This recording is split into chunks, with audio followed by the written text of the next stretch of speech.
This is that M4-HK416C kind of modified blaster, I guess we'll call it. So this was an Emerboo. HK416C is where the handguard came from. And then I went with just a standard M4 receiver. But then I had an upgraded Gen 8 Emerboo receiver, or Emerboo gearbox from a Scar. And that already had metal gears and everything in it, and it fits perfectly in the M4. So that's what I was going for here, was going to be able to put that in here. Now, that gearbox ended up being cursed. I worked on that gearbox. I opened it up so many times. It would work. Then I put it together in the receiver. Then it wouldn't work. After a ton of troubleshooting, reaching out to some of my Australian experts, so shout out to Corey, and looking at it over and over again, what was happening was that ladder piece, when it would come back out of the cylinder, was like actually catching the top of the gear, and so then it would just lock up. So I had to give up on that gearbox. Now, the downside is I did not have another one that would fit. I had a Gen 8.5 gearbox. You can make a Gen 8.5 gearbox go in here, but then you lose the semi-automatic and you lose the safety feature, just because the way that works is slightly different than the switch that's on these. I still went ahead and I put it in here because I wanted to, sort of finish this, and I was just so fed up with everything. So I put it in here, but it's not optimally performing right now. It's only hitting about 220, 230 FPS, which is not where it should be. I just haven't gotten to the point where I want to take it back apart again because it caused so many problems in the first place.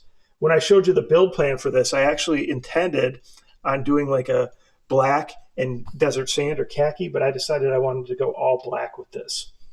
So you'll notice here, the riser is actually kind of built into the top of the receiver. It screws down in. There's rivet nuts in there that it attaches to.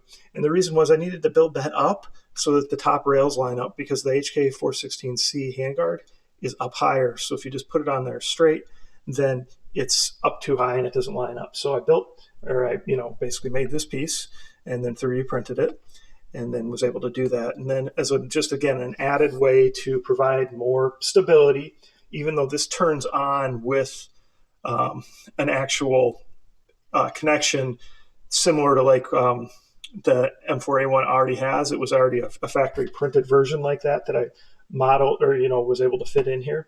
So it's definitely going to fit in there strong anyway. But then I thought, let's go ahead and put this double canted riser. It's something I haven't done before. And that way that's just going to add a little more stability because it's connected on both sides, the receiver side and the handguard side. Out here, I added this new kind of tip off the end of the handguard. And then, of course, your barrel terminates right here in the threads, and it's just got a fake suppressor.